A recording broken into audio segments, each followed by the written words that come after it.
내 평생을 가진 소원 즐거운 사랑하는 것나그 사랑 위해서 강구한 주의 사랑 내 평생을 가진 소원 즐거운 사랑하는 것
말하는 것은 다 하나님이라.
아름다우신 주님의 성 겸손하신 사랑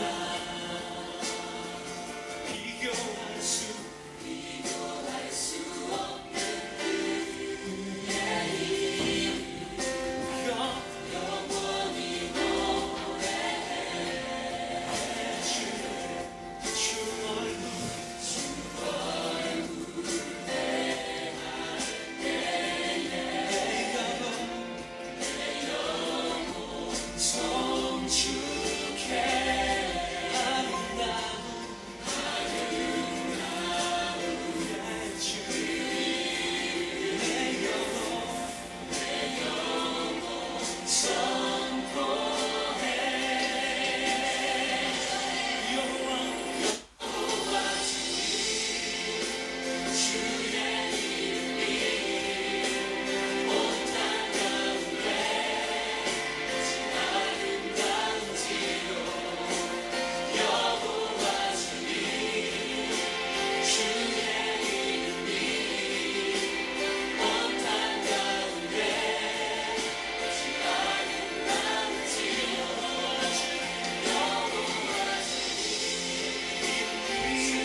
(3월 30일) 3일밤 예배를 시작하도록 하겠습니다. 사도신경 하심으로 지난 고백하시겠습니다. 전능하사 천지를 만드신 하나님 아버지를 내가 믿사오며 그 외아들 우리 주 예수 그리스도를 믿사오니 이는 성령으로 잉태하사 동정녀 마리아에게 나시고 본디오 빌라도에게 고난을 받으사 십자가에 못 박혀 죽으시고 장사한 지 사흘 만에 죽은 자 가운데서 다시 살아나시며 하늘에 오르사 전능하신 하나님 편에 앉아 계시다가 저리로서 산자와 죽은 자를 심판하러 오시리라. 성령을 믿사오며 거룩한 공예와 성도가 서로 교통하는 것과 죄를 사하여 주시는 것과 몸이 다시 사는 것과 영원히 사는 것을 믿사옵나이다. 아멘. 찬송가 204장입니다.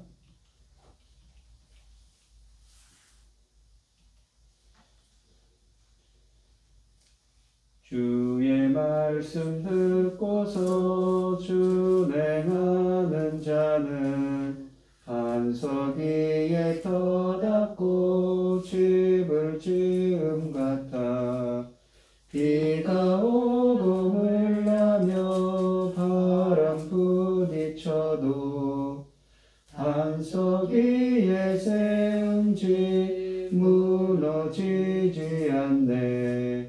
잘 짓고 잘 짓세 우리 집 잘 짓세 만세 반석 위에다 우리 집 잘 짓세 주의 말씀 듣고도 행치 않는 자는 모래 위에 터닫고 집을 지은 같아.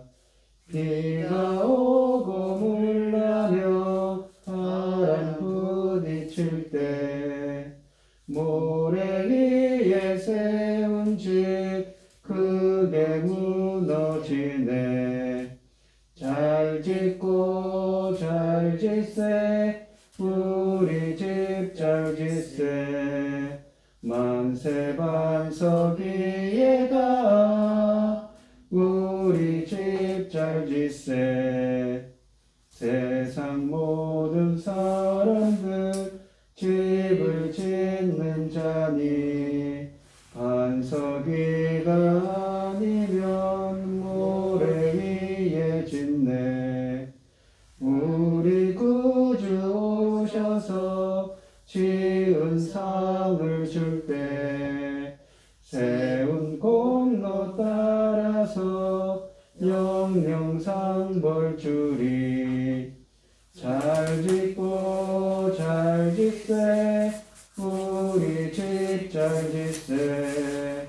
만세 반석 위에다 우리 집 잘 짓세. 아멘. 오늘 함께 하실 하나님의 말씀은 로마서 7장 1절로 13절 말씀입니다. 신약성경 248쪽에 있습니다. 교독을 하도록 하겠습니다. 제가 먼저 읽겠습니다.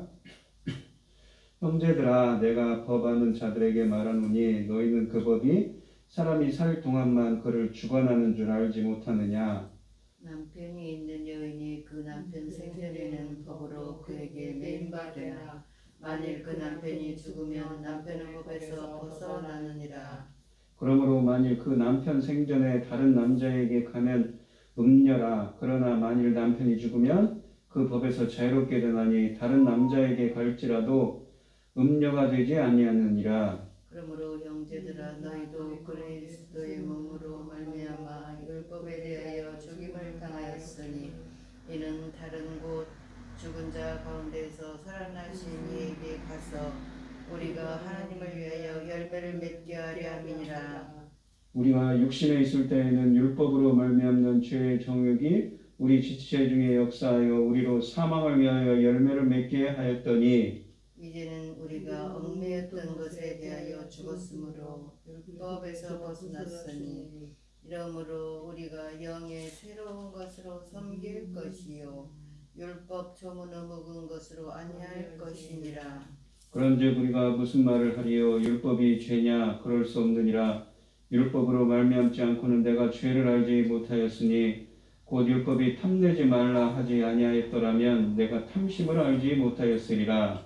그러나 죄가 기회를 타서 계명으로 말미암아 내 속에 온갖 방심을 이루었나니 이는 율법이 없으면 죄가 죽은 것이라.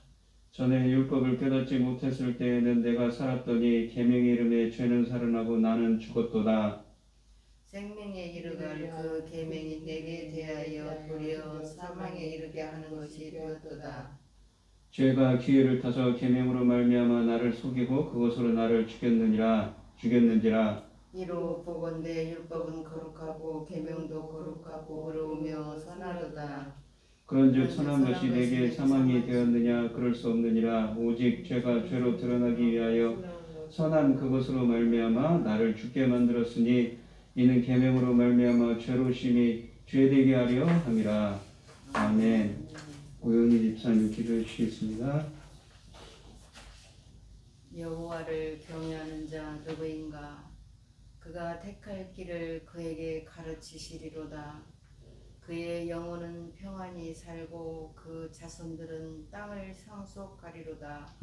전능하신 하나님 아버지, 부족한 저희를 사랑하시어서 항상 주님의 보호 아래 있게 하시니 참으로 감사를 드립니다. 시대는 악하고 전쟁을 일삼는 악한 시대에 살아가는 자들이 너무 힘들어합니다. 하나님의 크신 사랑의 계획 가운데서 악한 자들에게서 시달리는 그들을 구원하여 주시옵소서. 아버지께서 주신 말씀대로 지금은 열매를 아버지 거두는 시대가 도래하고 있습니다. 이제 하나님께서 그토록 사랑하시는 참포도나무 열매를 찾으시고 계시면서 거기에 열매된 자들을 구원하시려고 계시니 참으로 감사합니다. 그동안 복음을 듣고 열심히 살아오는 자들 중에서 참포도나무 열매를 드디어 찾으시고 그들을 얼마나 사랑하시며 어떻게 기다리시는지 너무 귀해서 말씀을 다시 봉독합니다. 여호와께서 기다리시니 이는 저희에게 은혜를 베풀려 하시며 일어서시리니 이는 저희를 긍휼히 여기시니라. 대저 여호와는 정의의 하나님이시니 그를 기다리는 자는 복이 있도다. 참포도나무 열매로 나올 자들을 기다리시는 이 천군 같은 말씀, 저희에게 주신 천군 같은 이 사명을 잘 감당하고 아버지 앞에 갈 수 있도록 도와주시옵소서. 이 천군 같은 열매 사역을 위하여 세우신 종들을 사랑으로 붙들어 주시고 지켜 주시옵소서. 악한 자들은 저희를 삼키려고 우는 사자처럼 온갖 악한 짓을 다하고 있습니다. 강하고 담대함을 주시옵소서. 이길 수 있도록 강하고 담대하고 좋은 여건도 주시옵소서. 사랑하는 아버지 하나님, 많은 자들이 질병으로 어렵습니다. 이 어려운 환경을 이기고 하나님께서 주시는 사명을 잘 감당할 수 있도록 이 백성을 도와주시옵소서. 이 시간 말씀을 들고선 사랑하는 당신의 사랑하는 종 항상 붙들어 주심을 감사합니다. 그가 열어가는 말씀을 통하여 하나님께서 받으실 좋은 열매가 나올 수 있도록 도와주시옵소서. 이 모든 말씀 억만 죄악 가운데에서 우리를 구원하여 주신 예수 그리스도 이름으로 기도하옵나이다. 아멘. 이 오늘 하나님의 말씀의 제목은 죄를 깨닫게 하는 이 율법입니다. 이 로마서 강해를 하고 있는데요. 한번 보시면 로마서를 천천히 보시면 이 복음이라는 거는 이 구약 시대부터 예언된 말씀인데 육신으로는 다윗의 자손으로 다윗의 혈통에서 나셨고 성결의 영으로는 거룩한 성령으로는 죽은 자들, 영적으로 죽은 자들을 부활시키는 능력으로 하나님의 아들로 선포되셨으니 주 예수 그리스도시라 라고 되어 있습니다. 근데 이 복음은 모든 믿는 자에게 구원을 주시는 하나님의 능력이라고 하죠. 그런데 복음에는 하나님의 의라는 것은 이 하나님의 속성인데 공정하신 하나님입니다. 하나님은 공정하신 분이죠. 공정하신 그 하나님의 강권적인 역사가 나타납니다. 계시하죠. 덮개를 덮어놨는데 덮개를 벗겨버려요. 스스로 드러내 주셔요. 그래서 믿음에 이르게 하나니 오직 의인은 믿음으로 말미암아 살리라 그럽니다. 그러니까 이 믿음이 뭐라고 그랬냐면 하박국서 2장 4절에 나오는 이 피스티스라고 하는 믿음인데 이 믿음은 무엇입니까? 충성, 변치 않은 견고함을 뜻하는 거죠. 그러니까 행함이 없는 믿음은 죽은 것이다. 야고보서 2장에 나오는 말씀인데 그것이 그냥 믿음이라는 것은 무엇입니까? 그냥 이렇게 피상적인 게 아니라 구체적이고 행위가 그 속에 포함되어 있는 거죠. 충성이라고 우리가 성령의 9가지 열매할 때 충성이라고 할 때 그것도 믿음으로 번역될 수가 있습니다. 피스티스죠. 신실한 자가 바로 믿음 있는 사람입니다. 그러면서 그 하나님의 은은 진노로 나타납니다. 어떤 사람들에게 경건하지 않는가 불의에 대하여 이게 악을 행하는 자들에게. 근데 선을 행하는 자에게는 구원으로 그 하나님의 의가 나타나죠. 그래서 참고 선을 행하고 영광과 존경과 썩지 않음을 구하는 자는 영생으로 하신다고 그러죠. 그러면 그 과정을 써 있어요. 어떻게 하냐면 그런 사람들은 보시면 2장 14절에 율법을 행하는 자라야 오직 의롭다함을 얻는다고 그러는데 율법을 행한다고 할 때 행한다는 게 포에이테스입니다. 포에테스. 그러니까 뭐냐면 포에이오라는 이 창조하다, 이 창세기 1장에 나오는 창조하다 할 때 그걸 유대인들이 헬라어로 번역할 때 바라나 아스라는 히브리어로 되어 있는데 그걸 유대인으로 헬라어로 번역할 때 포이에오라는 말로 번역을 했습니다. 그것과 어원이 같아요. 포이에테스. 창조자죠. 율법을 창조하는 건데 어떤 사람이 그런 사람입니까? 마음에 새긴 율법의 행위입니다. 이게 그라포라는 말을 쓰는데 똑같은 헬라어가 이 예레미야서 31장 34절, 31절로 34절 새 언약의 있는 말을 이 헬라어로 번역할 때 똑같은 헬라어가 있습니다. 이 보시면 그들의 마음에 하나님의 율법을 기록합니다. 그래서 나는 그들의 하나님이고 그들이 내 백성이 될 것이라. 이건 강권적인 역사죠. 마음속에 기록해서 하나님의 일을 하나님의 그 규례들을 지키도록 하는 것입니다. 또한 그러한 사람 참고 선을 행하고 영광과 존경과 석자를 구하는 자에게는 어떻습니까? 이 마음의 할례를 베풉니다. 할례는 마음의 할 때는 영에 있고 이게 성령으로 마음의 할례를 베풉니다. 이게 무슨 얘기냐면 이 에스겔서 36장 24절 28절에 에스겔 선지자를 통해서 그 예언된 말씀이 지금 예수 그리스도를 통해서 이루어지는 새 언약의 말씀이죠. 무슨 얘기를 하냐면 이 영을 부어버리는 성령으로 마음의 할례를 하는데 할례라는 건 베어버린다고 그러거든요. 근데 이 제거한다가 할례를 뜻하는 이 히브리어입니다. 그러니까 창세기 16장, 이 17장에 있는 이 아브라함이 처음에 할례를 할 때 그 히브리어하고 똑같은 히브리어입니다. 그러니까 굳은 마음을 제거해버려요. 성령을 부어가지고. 그러니까 로마서 2장 28, 29절로 똑같은 말을 하는 거죠. 그것이 예수 그리스도를 통해서 성취되는 새 언약이죠. 새 영을 너희 속에 두어 너희로 내 율례를 행하게 한다는 거죠. 그래서 내 백성이 되고 나는 너희 하나님이 되리라 라고 합니다. 그러면서 하나님의 모든 사람이 죄 때문에 하나님의 영광에 이르지 못해요. 하나님을 볼 수가 없어요. 하나님 앞에 갈 수가 없어요. 근데 예수 그리스도 안에 있는 속량으로 말미암아 은혜로 값없이 의롭다함을 얻었답니다. 그래서 이 예수를 하나님이 그의 피로 말미암아 믿음으로 말미암아 화목제물로 세우셨다고 하는데 이 화목제물이라고 되어 있는 헬라어가 번역이 잘못되는데 뭐냐면 히브리서에 나와 있는데 뭐냐면 속죄소입니다. 성막에 보면 지성소에 보면 대제사장 1년에 한 번 가는 지성소에 보면 법궤 위에 이렇게 날개 4개가 이렇게 형상이 되어 있습니다. 근데 그것이 뭐냐면 천사들, 그룹들, 하나님의 천사들인 그룹들의 이 날개로 떠받치고 있어요. 뭘 떠받쳐? 하나님의 보좌, 시온자를. 그러니까 이 속죄소를 뜻하는 말이에요. 이게 예수 그리스도의 피로써 믿음으로 말미암아 속죄소를 세우셨어요. 이 예수를요. 그러니까 성막도 예수 그리스도를 예표한다고 볼 수 있죠. 근데 길이 참으시는 중에 전에 지은 죄를 그래서 그 속죄소에 가신 속죄소가 되신 예수 그리스도의 그 피로 말미암아서 죄를 간과하셔요. 간과하신다고 그냥 덮어버려요. 그냥 못 본 채 하고 지나가 버려요. 하나님께서. 그리고 자기의 의로움을 나타냈다는 걸 행동으로 드러냈죠. 뭐 어떤 행동이? 십자가의 대속의 행동으로 그 죄를 간과하시면 의로움을 하나님의 그 의로우심을 예수 그리스도의 의로우심을 행동으로 십자가로 나타내셨다는 얘기죠.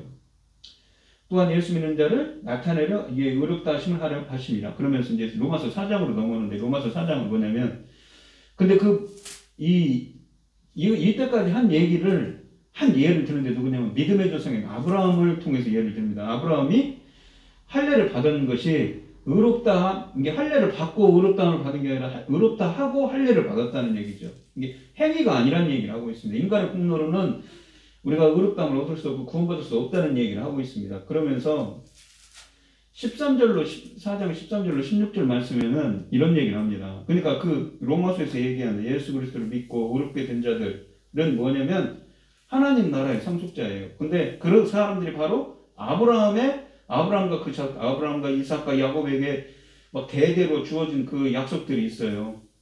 내가 이 땅을 너희에게 주리라 차지한다는 것이 상속합니다. 하나님 나라의 상속자를 예표하는 거죠. 그리고 또 뭐냐면 그들에게 복을 주죠. 너는 복의 근원이 될지라. 네 이름을 창대하게 할지라. 근데 너를 저주하는 자에 내가 저주하고 너를 축복하는 자에 내가 축복하리라 막 그런 말씀을 하지 않습니까? 그 복의 상속자입니다. 누가요? 로마서에 얘기하는 예수 그리스도를 믿는 믿음의 사람들이 바로 천국의 상속자 아브라함의 영적인 상속자라는 이야기를 이렇게 하고 있습니다. 이 창세기 12장에 나오는 이 복을 상속하는 사람입니다. 그러면서 로마서 5장에서는 드디어 어떻게 되냐면 화평, 이 샬롬, 구약에 나오는 샬롬, 신약에는 에이레나라고 하는데 하나님과의 관계가 회복이 돼요. 그리고는 하나님의 영광을 바랍니다. 엘피스, 소망하는 거죠. 하나님의 그 보좌를 소망을 하는 겁니다. 하나님의 영광을. 그러면서 뭐죠? 하나님과 다시 또 화목하게 돼서 하나님과 이 화목은 앞에 있는 화목하고 틀린데 뭐냐면 카탈락이라고 해서 하나님의 영광의 회복을 하게 되는 것입니다. 드디어 하나님 존전 앞에 가게 됐어요. 더욱 그의 살아나심으로 구원을 받을 것입니다. 라고 되어 있습니다. 그러면서 이 이야기가 이제 로마서 5장으로 넘어가는데 5장 21절에 보시면 한 사람이 순종하지 않으므로 많은 사람이 죄인 된 것까지 한 사람이 순종하시면 많은 사람이 의인이 되리라. 누굽니까? 첫사람 아담 때문에 죄가 들어왔어요. 근데 마지막 아담이신 두 번째 아담이신 예수 그리스도를 말미암아서 십자가의 대속으로 한 사람이 순종하면 많은 사람이 의인이 되는 거예요. 십자가의 대속으로 말미암아. 그러니까 죄가 사망 안에서 왕노릇한 것 같이 은혜도 또한 의로 말미암아 왕노릇한다고 그러죠. 의, 그게 공정하신 하나님의 예수 그리스도의 공정하신 그 강권적인 역사로 말미암아서 하나님의 은혜도 그 은혜가 왕노릇하여 예수 그리스도로 말미암아 영생에 이르게 한답니다. 근데 그 은혜가 무엇이냐면 로마서 6장에 나오는데 성령세례의 은혜라고 합니다. 이 성령세례의 은혜는 뭐냐면 이 예수가 우리 무릇 그리스도 예수와 합하여 세례를 받은 우리는 예수 그리스도 안으로 세례를 받았어요. 근데 세례가 뭐였냐면 밥티조라는데 밥티조가 뭐냐면 이 원어적으로는 이런 겁니다. 촉촉히 푹 담궈요. 성령에. 그래서 촉촉히 젖어들었어요. 또 뭐냐면 이 헬라어 사전에 보면 주전 200년경에 니켄더라는 시인이 그리스 시인이 이게 주전 200년경입니다. 이 밥티조란 말을 처음 쓰는데 그 어원이 뭐냐면 피클을 만들 때 채소 피클을 만들 때 뜨거운 물에 채소를 데치면 어떻게 됩니까? 그 채소가 만약에 배추를 넣는다고 생각을 해보시죠. 뜨거운 물에 데치면 배추가 성질이 다 완전히 바뀌어버리네요. 숨이 죽어버리지 않습니까? 마치 그런 것처럼 성질이 다 변해버려요. 퍼머넌트 익스체인지. 완전히 영구적으로 변화를 일으킵니다. 영구적인 변화. 어떻게 변화를 일으켰냐면 이 세례를 받은 우리는 그의 죽으심과 합하여 세례를 받은 줄로 그의 죽으심 안으로 세례를 받아요. 촉촉히 젖어들어요. 그래서 어떻게 되냐면 우리가 그의 죽으심과 합하여 세례를 받음으로 죽으심 안으로 세례를 받음으로 그와 함께 장사되었나니. 이게 함께 죽어서 우리 옛사람이 죽어요. 그렇다가 이는 아버지의 영광으로 말미암아 그리스도를 죽은 자 가운데서 살리신 것 같이 죽은 자는 네크로스입니다. 영적으로 죽은 자입니다. 이거는 그냥 육신적으로 죽은 게 아니라 하나님과 우리 인간 이 창세기 3장에서 아담과 하와가 첫사람 아담과 하와가 죄를 짓고는 에덴 동산에 쫓겨났는데 하나님과 관계가 멀어진 거예요. 우리가 성령이 함께하지 않아요. 이게 영적으로 죽었어요. 하나님과 관계가 멀어진 자예요. 근데 그 죽은 자로부터 살리심, 영적으로 죽은 자를 살아나니까 영적인 부활이죠. 일으키신 것 같이 우리로 또한 새로운 생명 가운데서 행하게 하려 하십니다. 그러니까 밥티조가 뭐냐면 뜨거운 물에 데쳐가지고 완전히 그 성령에 푹 담궈서 완전히 죽으심의 연합, 부활하심의 연합을 통해서 영적으로 죽은 그리스도를 죽은 자 가운데서 살리신 것 같은 게 영적으로 죽은 자를 그러니까 다시 살아나는 부활되는 것처럼 영적으로 살아나는 것에서 살아난다고 하죠. 그래서 어떻게 하냐면 새 생명 가운데서 행하게 하려 하심이라 그러는데 이게 헬라어로 직역을 하면 그렇습니다. 생명의 새로운 안에서 행하게 페리파테오 인생의 길을 걸어가는 거예요. 그러니까 새로운 생명을 얻어서 사는 거죠. 삶을 살아가는 거예요. 영적인 생명이죠. 어떻게 해요? 예수 그리스도의 그 성령 세례를 통해서 완전히 변화가 된 겁니다. 우리 안이. 그리고 또 이제 5절에 가시면 만일 우리가 그의 죽으심과 같은 모양으로 우리가 죽으심과 같은 모양으로 연합한 자가 되었으니 이 연합한 자는 헬라어가 없어요. 원래. 이 죽으심과 같은 모양으로 되었으면 또한 그의 부활과 같은 모양으로 연합한 자도 되리라. 근데 이 연합한 자가 뭐냐면 히토스라고 해서 함께 태어나다입니다. 이게 이 쉼은 함께고 휘오라는 말은 태어나다, 생산하다 막 그런 말인데 휘오라는 말이 어디 있냐면 이 창세기 2장 7절에 우리 인간들이 하나님이 천지를 창조했을 때 코에 생기를 불어넣고 코로 우리 몸을 흙으로 만들고 코에 생기를 불어넣으니 생명의 기운을 불어넣으니 생명이 된지라고 합니다. 코에 생기를 불어넣으니 새로운 생명체가 되어버렸어요. 사람 움직임. 근데 코에 생기를 불어넣다 할 때 그것이 이 네사마라는 히브리어인데 그거를 헬라어로 번역할 때 엠프 휘사라고 씁니다. 안에 새로운 생명을 창조를 하는 겁니다. 하나님께서 생명의 기운을 불어넣어서. 근데 그 엠프 휘사라는 헬라어가 어디에 있냐면 이 로마서 이 마태복음 3장은 이제 세례 요한이 이제 나는 물로 회개 세례를 베풀거냐 내 뒤에 오신 분 예수 그리스도는 불과 성령으로 세례를 베푼다고 그러죠. 숨을 내쉬며 이르시되 성령을 받으라. 부활절에 부활하신 예수 그리스도께서 부활하시고 나서 제자들을 만났어요. 만났는데 이런 말씀, 이 말씀을 하시고는 그들, 제자들을 향하여서 숨을 내쉬어요. 성령을 받으라 그래요. 그러면서 생명의 기운을 불어넣습니다. 그러니까 영적으로 죽은 자를 새롭게 태어나게 하는 새로운 창조라는 이야기를 하는 거죠. 새로운 생명을 창조하는 겁니다. 창세기 2장 7절 말씀처럼. 이것이 바로 아까 로마서 1장에서 나오는 죽은 자들 가운데서 죽은 자를, 영적으로 죽은 자를 부활시키는, 다시 성결의 영, 거룩한 성령으로 죽은 자들, 영적으로 죽은 자들을 부활시키는 능력이죠. 바로 이것이. 근데 이러한 것은 성경적으로 보면 어떤 사람들한테 이런 은혜를 주십니까? 하나님의 말씀을 청종하는 자들에게 신명기 30장에 쓰여져 있습니다. 6절. 30장 2장에 쓰여져 있죠. 내 자손과 내 마음의 할례를 베푼다고 하죠. 하나님의 말씀을 순종하고 청종하고 지키는 자들에게 마음의 할례를 베풉니다. 마음의 할례, 성령으로 할례를 베푸시는 거죠. 그러면서 우리 옛사람이, 그러면서 이것이 어떤 사건이냐, 우리 옛사람, 영적으로 죽었던 우리 옛사람이 십자가에 못 박힌 것은 죄의 몸이 다시 죽어 다시는 우리가 죄에게 종노릇하지 아니하느니라. 이게 죄 때문에 우리가 죄 때문에 사망 안에 거했는데 더 이상 죄가 우리를 통치를 못하는 거예요. 왜? 이미 바뀌어버렸어요. 이 죄인이었는데 완전히 그 영적으로 죽은 자인데 새로운 생명으로 창조되어가지고 더 이상 죄가 죄 아래 있지 않고 은혜 안에 있다고 6장 14절에 보시면 쓰여져 있습니다. 죄가 너희를 주장하지 못하리니, 죄가 너희를 죄가 너희를 통치하지 못하리니, 이는 너희가 법 아래 있지 않고 율법 아래 있지 않고 은혜, 어떤 은혜입니까? 성령 세례의 은혜죠. 예수 그리스도께서 말씀하신 성령 세례의 은혜입니다. 그 안에 있다고 말합니다. 그러니까 6장 1절로 2절에서는 너희가 무슨 말이 은혜를 더하기 죄에 거하겠느냐, 그럴 수 없습니다. 죄에 대하여 죽은 우리가 어찌 그 가운데 살겠는가? 어떻게 살아요? 죄 때문에 못 사는데 하나님의 은혜, 그 성령 세례의 은혜로 우리는 새로운 생명을 얻고 영생을 얻는다는 이야기를 합니다. 그러면서 이 로마서 6장 15절로 23절에 보시면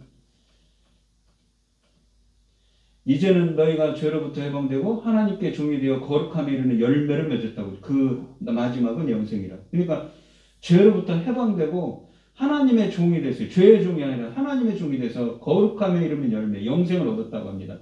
죄의 삭은 사망이요, 하나님의 은사라는 것은 뭐냐면 카리스마입니다. 우리가 이 은사라는 말은 카리스, 은혜에서 파생된 말인데 은혜를 주신 선물이에요. 하나님의 은혜를 주신 선물, 은사는 그리스도 예수 우리 주 안에 있는 무엇입니까? 그 어떤 은혜입니까? 성령 세례의 은혜로 주신 선물은 바로 영생이라고 그런 거죠. 그러면서 이 본문 말씀은 그렇습니다. 바울은 그렇다면 결혼한 여자가 남편이 죽으면 더 이상 남편과 관계된 법에 매이지 않는 것처럼 그리스도의 죽으심과 연합해 죽은 우리도 더 이상 율법에 매이지 않는다고 선언합니다. 바울은 율법이 문제가 아니라 죄가 문제라고 밝히고 있는 거죠. 이 바울은 6장에서 그리스도께서 어떻게 우리를 죄에서 구하셨는지를 설명했습니다. 그가 죽을 때 우리 역시 죄에 대하여 죽었습니다. 하지만 우리가 육체 안에 살 동안에는 계속해서 죄의 본성과 그것이 우리의 생각과 행동을 조종하려는 사역들로 시도들을 처리해야 한다는 것이지요. 그러니까 우리는 영적으로는 성령 세례를 받아서 믿음 안에 거하고 성령 세례를 받아서 이렇게 죄의 통치가 아니라 은혜의 통치 안에 있지만 육신을 입고 있는 거예요. 그래서 죄의 그 유혹들이 있는 겁니다. 이 앞에서 바울은 우리의 옛자와 새 자아 사이의 긴장을 묘사하기 위해 죄의 종됨과 하나님의 종됨의 비교를 사용하였습니다. 이 본문에서 바울은 결혼의 예를 사용하며 같은 논점을 전개함으로써 7장을 시작하고 있습니다. 죽음이 결혼 세약을 깨뜨리듯이 그리스도와 함께 죽으면 죄와의 결혼도 깨지게 된다는 것이지요.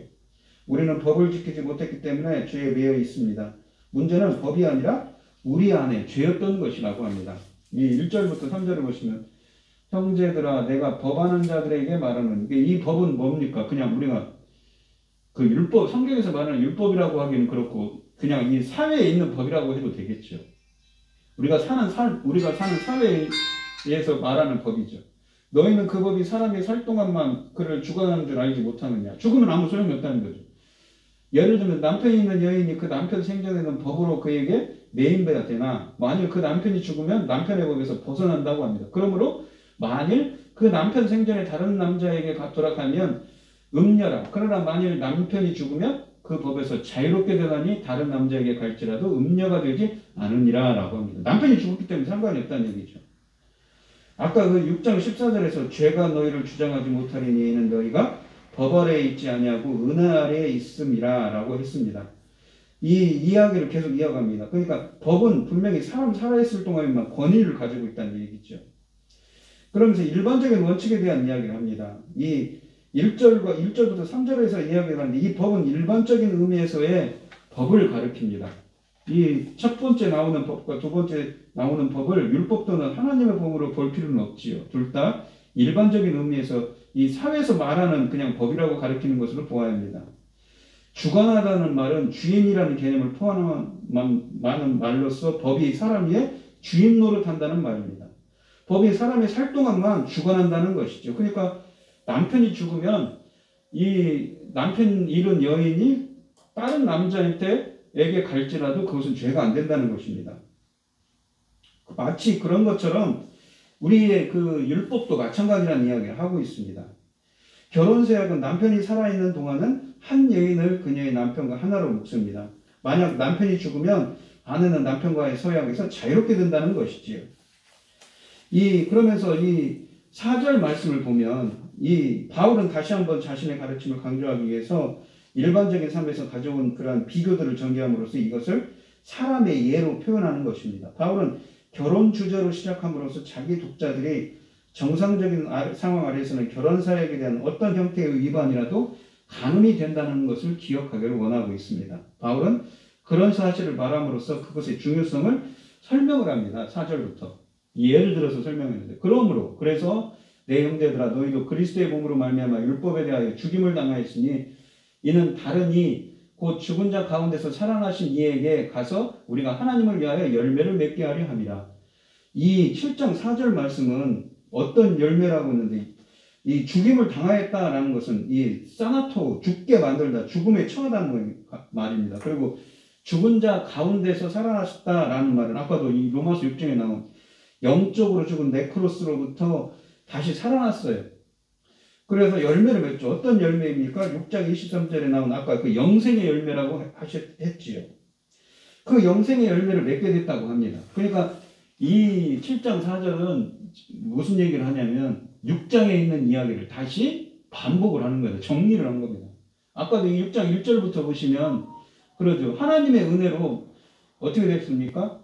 이 성령 세례로 말하면서 영적으로 죽은 자들이 죽으시면 그러니까 그 옛사람을 십자가에서 이 성령 세례로 말하면 촉촉히 적어들어서 완전히 새로운 퍼머넌트 익스체인지 이 영구적인 변화를 일으킵니다. 영적으로 죽은 자들이 다시 살아나죠. 다시 부활합니다. 그리고 새로운 생명 하나서 행하고 그 다음에 또 뭐라고 그랬죠? 그 쉼히토스 그러니까 쉼히토스 함께 새로운 창조, 새로운 생명을 얻고 새롭게 태어난다고 하는 것입니다. 그러한 은혜 안에 거해서 어떻게 됐습니까? 14절에 보시면 죄가 너희를 주장하지 못하려는 이는 너희가 법 아래에 있지 아니하고 은혜 아래에 있습니다. 그러니까 이 성령 살의 은혜에 있어서 죄로부터 해방을 됐어요. 죄가 저희를 더 이상 통치하지 못하는 그러한 은혜 가운데 더 거했고 6장 23절에는 뭐라고 하냐면 영생 그 은혜의 선물로 영생을 주셨다고 하는 것이죠. 그러니까 그 7장 4절에서 다시 그 앞에서 했던 얘기를 다시 한번 반복합니다. 그러면서 5절로 6절에 보시면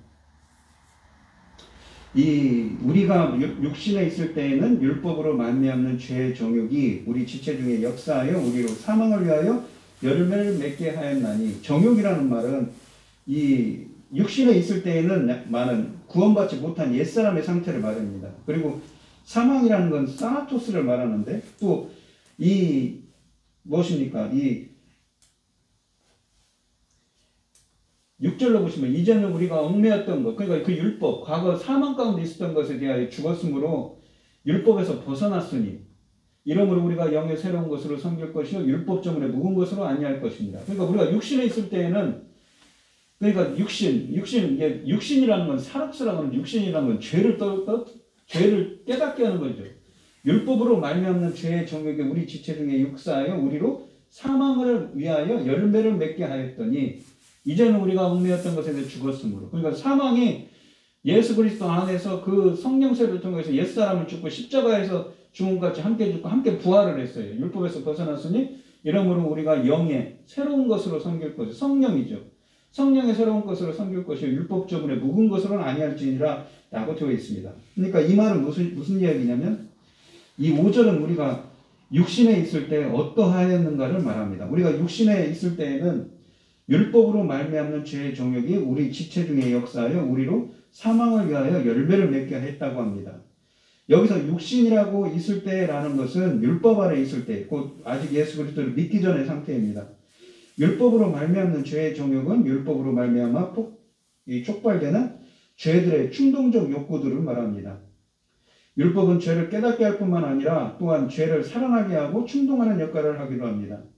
이 정욕으로 5절 말씀에 보면 정욕이란 말이 쓰여져 있는데 정욕으로 번역된 단어 마타는 충동으로 이끌리는 욕구들을 의미합니다. 그러한 죄의 욕구들이 우리 지체 안에 역사하여 우리로 사망을 위하여 열매를 맺게 했었다고 말하는 것이지요. 그러나 이제는 우리가 6절에 보시면 얽매였던 그 죄로 말미암아 사망의 열매를 맺게 했던 그것에 대하여 죽었으므로 이 율법에서 벗어났다고 하는 것. 그 옛사람은 십자가에서 죽음같이 죽었다는 것이죠.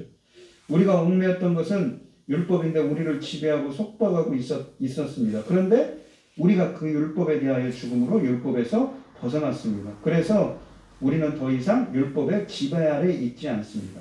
그래서 그러니까 이 앞장에서도 성령 세례로 말미암아서 죄 안에, 율법은 죄를 떠올리게 하는 것인데 율법이 있으니까 하나님의 가르침이 율법이 있으니까는 그 십계명에 예를 들면 십계명의 가르침이 있으니까는 우리는 그 십계명 때문에 죄가 죄인지를 알지 않습니까? 그러니까 율법에서 벗어난 결과 그게 그 율법 때문에 죄를 깨닫게 되는데 그 죄의 통치 아래 있는 것이 아니라 어디요? 하나님의 은혜 안으로 들어서 영생에 이르는 열매를 맺게 되었는데 그 율법에서 벗어난 결과는 우리가 영의 새로운 것으로 섬기고 율법 때문에 묵은 것으로 섬기지 않는 거라고 합니다. 이 영이라는 말은 성령을 뜻하는 푸뉴마입니다. 아까도 그 로마서 6장 1절로 14절 말씀처럼 예수 그리스도께서 부어주시는 성령 세례의 은혜로 말미암아 우리는 지금 성령의 지배 아래에 있습니다. 따라서 영의 새로운 것으로 섬기는 것은 성령의 지배로 말미암아 잠언함으로 행하는 것, 이 마음에서 우러나와서 행하는 것을 의미합니다. 이게 율법적으로 묵은 것으로 섬기는 것은 율법의 조문에 얽매여서 억지로 행하는 것, 이 외적인 모양만 취하는 것을 말합니다. 그러니까 율법적으로 눈가림으로 행하는 것을 의미하는 것이지요. 그러니까 그런 것은 행하지 않아도 된다는 것입니다. 그러니까 성령께서 지배하기 때문에 성령께서 역사하시는 대로 하는 사람이 되었다는 얘기를 하는 것이죠. 7절에 보시면 이 성령의 사람이 되었다는 이야기를 합니다. 그런즉 우리가 무슨 말을 하리요? 율법이 죄냐? 그럴 수 없느니라. 그러니까 이렇게 보면 율법이라는 거 인데까지 보면 율법이라는 거는 나쁘게 얘기를 했지 않습니까? 율법은 죄를 깨닫게 하는 거죠. 율법 안에 있다고 하는 것은 죄 안에 있는 거죠. 사망에 들었으니까 나쁜 거라고 생각하는 거죠. 근데 그렇지 않다는 이야기를 합니다. 율법으로 말미암지 않고는 내가 죄를 알지 못하였습니다. 그러니까 뭐냐면 율법이란 건 하나님의 가르침인데 십계명이 없다면 살인하지 말라, 도둑질을 하지 말라, 간음하지 말라 그런 규정들이 없다면 그것이 죄인지 모르지 않습니까? 그 규정들이 없다면 못하였으니 곧 율법이 탐내지 말라 하지 아니하였더라면 내가 탐심을 알지 못하였으니 내가라는 건 뭐냐면 사도 바울의 이제 자기의 이 경험 같은 걸 얘기합니다. 탐심이라는 거는 탐욕을 말하는 거죠. 그러면서 이 7절인데 이 탐심이라는 것은 유혹, 탐욕, 시험, 시련을 뜻하는 말입니다. 여러 이 의미로 이 신약성경에 쓰여져 있습니다. 우리가 야고보서 같은 데 보면 시험이라고 되어 있는데 이 똑같은 말입니다. 에피디미아라는 말이죠. 그러니까 이 율법이라는 건 무엇입니까? 하나는 죄를 죄되게 깨닫게 하고 죄인지 깨닫게 하는 것이라는 것이죠. 그러니까 율법은 원래 나쁜 것이 아니라는 것입니다. 우리가 갈라디아서 3장 21절로 29절에 보시면 비슷한 말을 합니다. 사도 바울이 그러면 율법이 하나님의 약속들과 반대되는 것이냐? 결코 그럴 수 없느니라. 만일 능히 살게 하는 율법을 주셨더라면 의의가 반드시 율법으로 말미암았으리라. 그러나 성경의 모든 것을 죄 아래 가두었으니 뭐냐면 율법 때문에 죄 아래 있는 것은 다 죄인 거예요. 이는 예수 그리스도를 믿음으로 말미암는 약속을 믿는 자들에게 주려 함이라.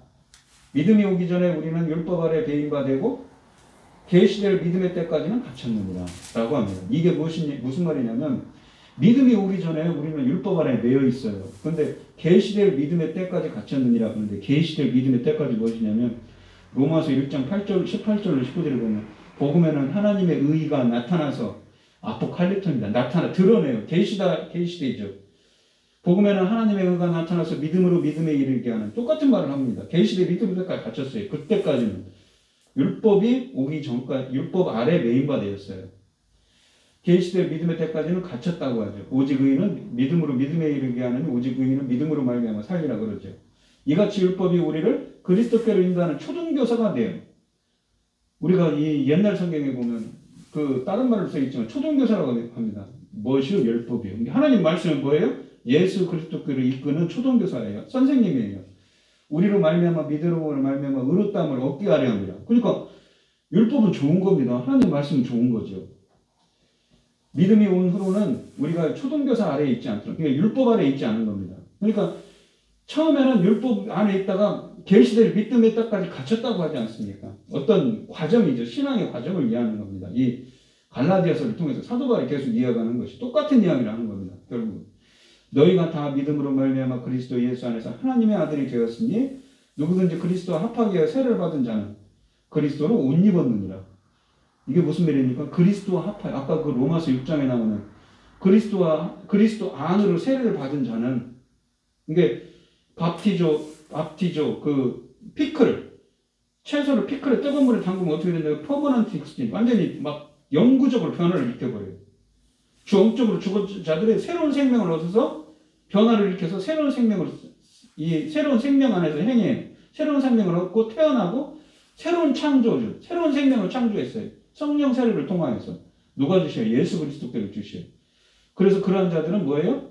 그리스도로 옷 입었다고 하죠. 그리고 너희는 유대인이나 헬라인이나 종이나 자유인이나 남자나 여자나 다 그리스도 안에서 하나입니다. 예수 그리스도 안에 있다는 것은 연합인 겁니다.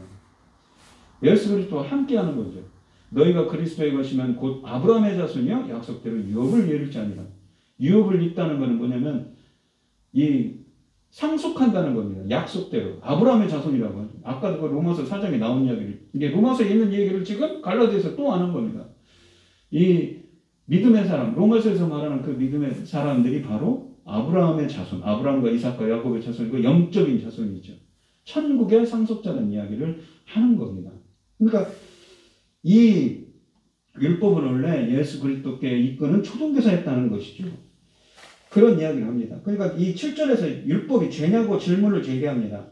율법이 죄냐는 질문의 배경은 바로 앞에 4절로 6절에 있습니다. 곧 우리가 육신에 있을 때, 곧 율법의 지배 아래에 있을 때는 율법에 매여 사망을 위하여 열매를 맺게 되었습니다. 그렇다면 율법이 잘못이라는 것인가요? 율법에 문제가 있다는 것인가요? 이에 대한 바울의 대답은 그럴 수 없다는 것입니다. 오히려 정반대라는 것이죠. 율법으로 말미암지 않고는 내가 죄를 알지 못하였다고 7절에서 말합니다. 이 실제로는 바울이 율법을 통해 죄를 알았던 것입니다. 이것을 바울은 10계명 중 제일 마지막 계명을 예로 들어 말한 것이죠. 율법이 탐내지 말라 하지 아니하였더라면 내가 탐심을 알지 못하였으리라.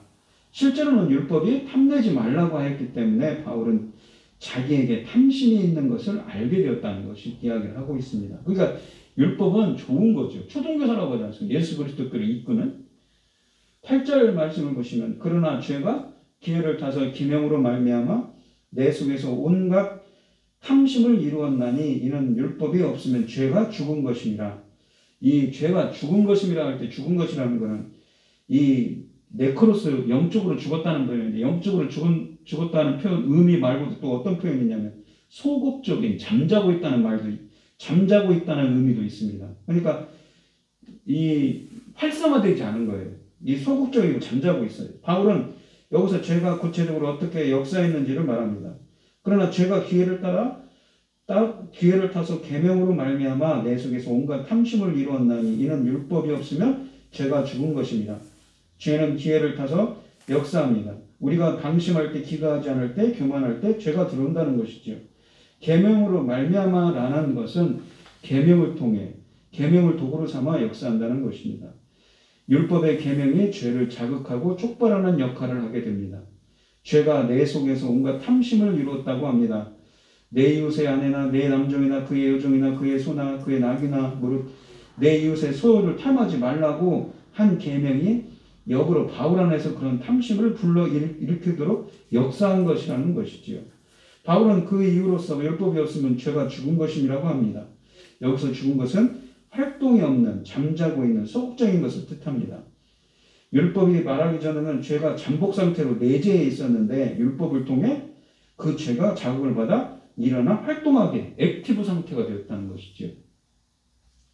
9절로 11절 말씀을 보시면 전에 율법을 깨닫지 못했을 때에는 내가 살았더니 라고 되어 있습니다. 이 살았더니라는 건 살아있죠. 그러면 내가 살았더니 라고 되어 있죠. 그리고 계명의 이름에 죄는 살아나고 계명의 이름에 죄는 살아나고 할 때 살았더니는 좌우인데 죄가 살아났다는 건 다시 살아났다는 합니다. 이게 소생했다는 거죠. 죄가 이 십자가에서 이게 그 6장에서 보죠. 죄는 사망인데 죄가 이제 죄의 통치 아래에 있지 않고 은혜의 통치 아래에 가면서 다시 살아났어요. 죄가. 나는 죽었도다 라고 합니다. 생명에 이르게 할 그 계명이 내게 대하여 도리어 사망에 하는 것이 되었도다 라고 하는 것이죠. 죄가 기회를 타서 계명으로 말미암아 나를 속이고 그것으로 나를 죽였느니라 라고 합니다. 나를 죽였다고 하는데 이거는 다른 헬라어인데 나를 파괴했다는 것이죠. 나를 파멸시켰다고 합니다. 이 바울은 고백합니다. 전에 율법을 깨닫지 못했을 때에는 내가 살았더니 계명이 이름에 죄는 살아나고 나는 죽었다고 합니다. 깨닫지 못했다는 것은 이 깨닫지 못했다는 의미의 이 헬라어 코리스는 멋멋이 없이 분야에 떨어져를 의미합니다. 바울이 아직 율법을 몰랐을 때, 율법이 없을 때는 이 죄책감이 없이 즐겁게 살았습니다. 그러나 계명이 이를 때, 율법의 계명을 인식하고 깨닫게 되었을 때 죄는 살아나고 바울은 죽었습니다. 여기서 죽었다는 것은 율법의 정죄를 봐봐 하나님과 화평이 없는 상태, 관계가 단절된 상태, 하나님 앞에서의 근본적인 그 불안한 상태, 영적인 평안이 없는 상태입니다. 이것은 바로 이 두 번째 사망, 심판을 의미하는 거죠. 바울은 계속해서 고백합니다. 생명에 이르게 할 그 계명이 내게 대하여 도리어 사망에 이르게 하는 것이 되었다고 하는 것이지요. 그러니까 지금 말하는 것은 무엇입니까? 과거에 있었던 일에 대한 이야기를 합니다. 율법에 대한 이야기를 하면서 그러는 거죠. 원래 율법은 우리를 살게 하기 위해서 주어졌습니다. 그런데 실제로는 사망에 이르게 하는 것이 되고 말았다는 것이 왜 그런가? 그것은 율법이 잘못되어서가 아니라 우리가 그 율법을 다 지켜 행하지 못하기 때문입니다. 우리 육신의 연약함 때문인 거죠. 율법은 죄를 깨닫게 한다는 이야기를 합니다. 그러면서 12절에 보시면 이로 보건대 율법은 거룩하고 계명도 거룩하고 의로우며 선하도다. 율법은 거룩하답니다. 율법은 좋은 거예요. 의로우며 선하도다 라고 하는 것이죠. 그러니까 13절로 가면 그런즉 선한 것이 내게 사망이 되었나니, 그러니까 선한 거란 율법이 죄를 깨닫게 하고 사망이 되었나니 그럴 수 없느니라. 되었느냐? 그럴 수 없느냐. 오직 죄가 죄로 드러나게 하여 선한 그것으로 말미암아 율법으로 말미암아 나를 죽게 만들었으니 이는 계명으로 말미암아 저를 심히 죄되게 하려 함이라는 것이죠. 그러니까 이 죄를 깨닫게 한다는 율법의 목적은 우리에게 옳고 그름을 가르치며 지침을 주고 무엇이 죄인지를 보여주었습니다. 그래서 율법은 그래서 바울은 다시 13절에서 질문하는데 그런즉 선한 것이 내게 사망이 되었느냐고 합니다. 선한 것, 곧 율법이 내게 사망이 되었느냐는 질문입니다. 이 말은 그럴 수 없느니라고 합니다. 강한 부정이죠. 오히려 그 반대라는 것입니다. 오직 죄가 죄로 드러나게 하여 선한 그것으로 말미암아 죄를 심히 죄되게 하려 합니다. 율법의 목적은 죄가 죄로 드러나게 하기 위함입니다. 다시 말하자면 죄가 계명으로 말미암아 심히 죄되게 하기 위함입니다. 이런 점에서 율법은 거울과 같다고 할 수 있습니다. 깨끗한 거울을 우리의 때 묻은 모습을 비춰줍니다. 그렇다고 거울을 탓할 수는 없는 것이지요. 거울이 문제가 아니라 무엇이 문제입니까? 율법이 문제가 아니라 더러운 내 자신이 문제였다는 것이죠. 그 얘기를 사도 바울이 하고 있는 것입니다. 그러니까 율법은 완전한 건데 우리 인간은 육신이 부족한 것이었다는 것이죠. 죄 때문에, 율법 때문에 죄를 깨닫게 되고 그것 때문에 탐심이 들어오고 그것 때문에 사망 안에 거할 수밖에 없었다는 이야기를 하는 겁니다. 그러니까 율법은 원래 하나님의 말씀은 완전하지만 그것을 이루지 못하는 내 자신이 문제입니다.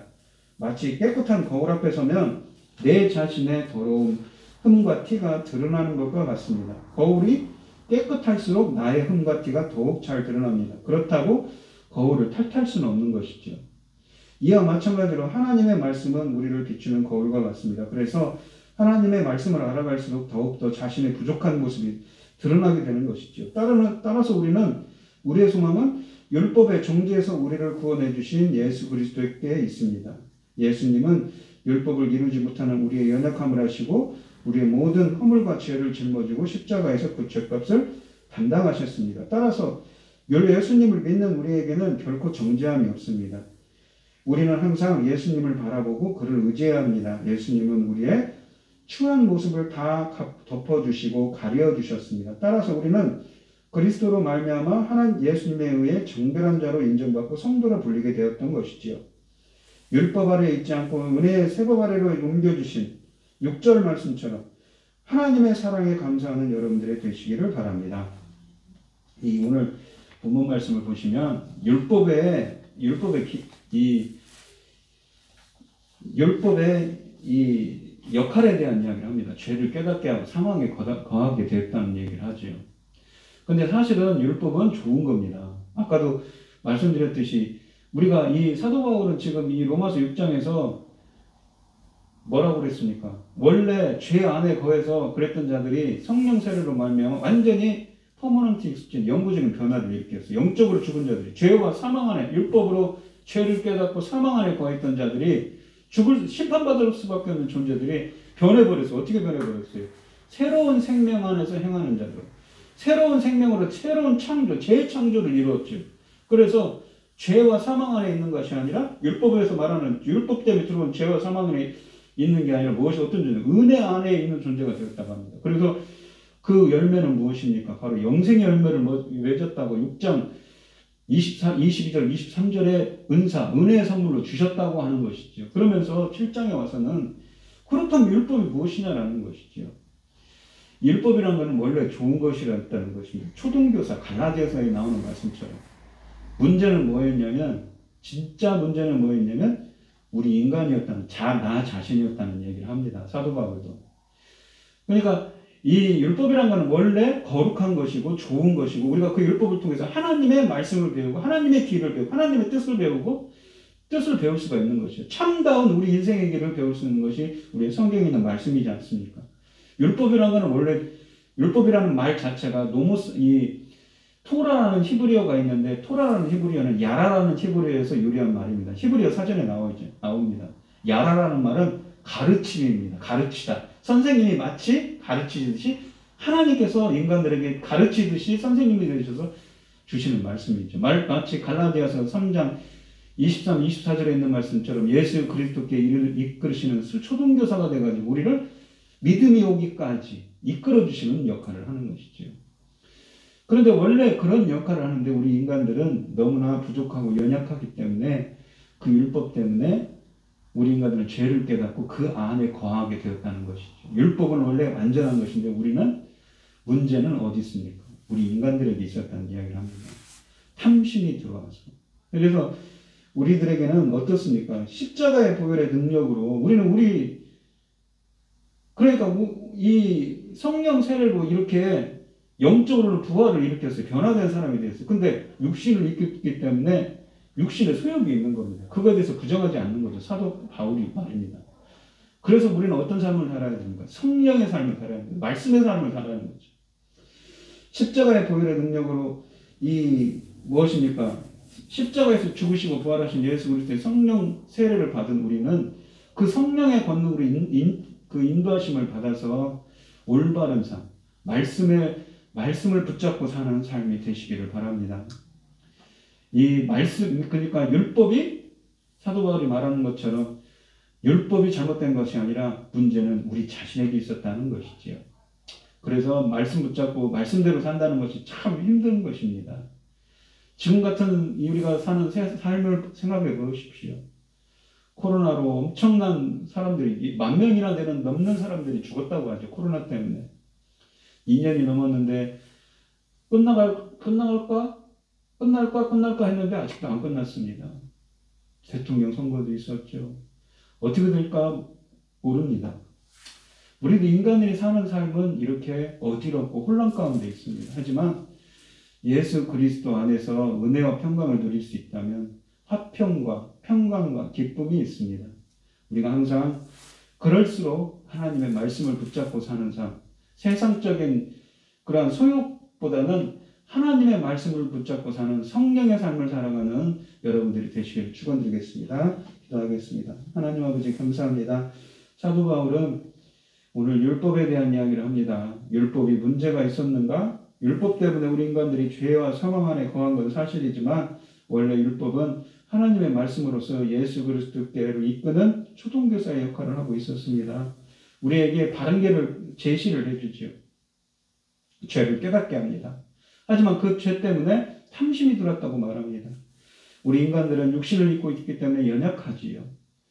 비록 그렇다 할지라도 주님께서 우리들의 연약함과 우리가 부족하다 할지라도 주님께서 친히 말씀하시고 인도하여 주셔서 우리들이 정말 성령 충만하여서 하나님의 뜻대로 하나님 말씀 붙잡고 살아가는 저희들이 되게 하여 주시옵소서.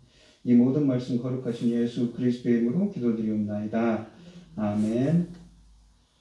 찬송가 436장입니다.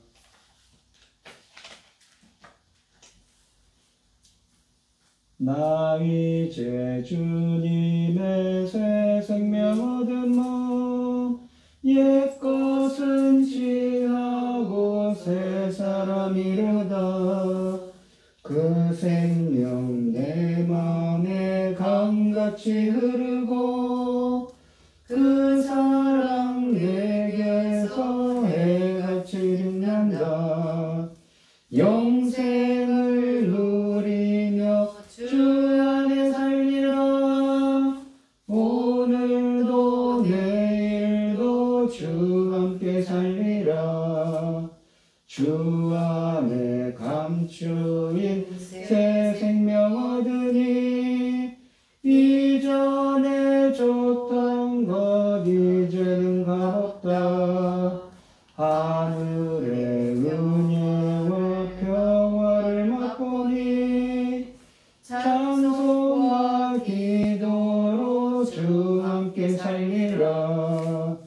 영생을 누리며 주 안에 살리라. 오늘도 내일도 주 함께 살리라. 삼천도 초목도 새 생명 새 것이 되었고 죄인도 원수도 친구로 변한다. 새 생명 얻은 자 영생을 누리니 주님을 모신 맘 새 하늘이로다. 영생을 누리며 주 안에 살리라.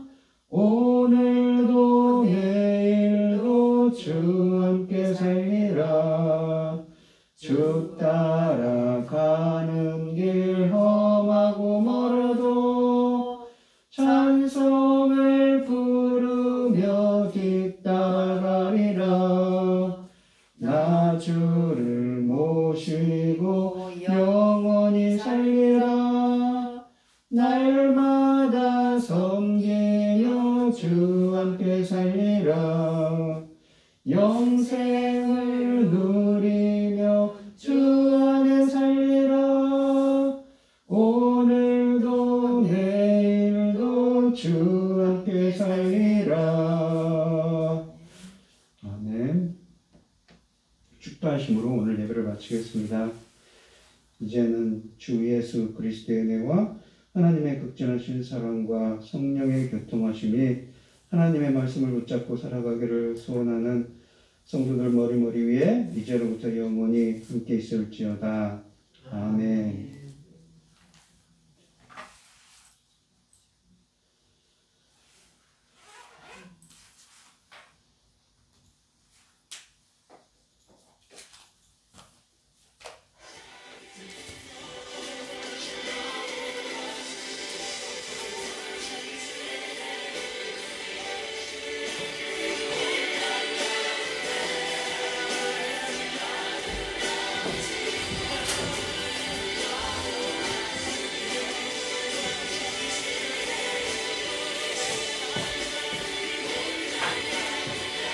안녕하세요.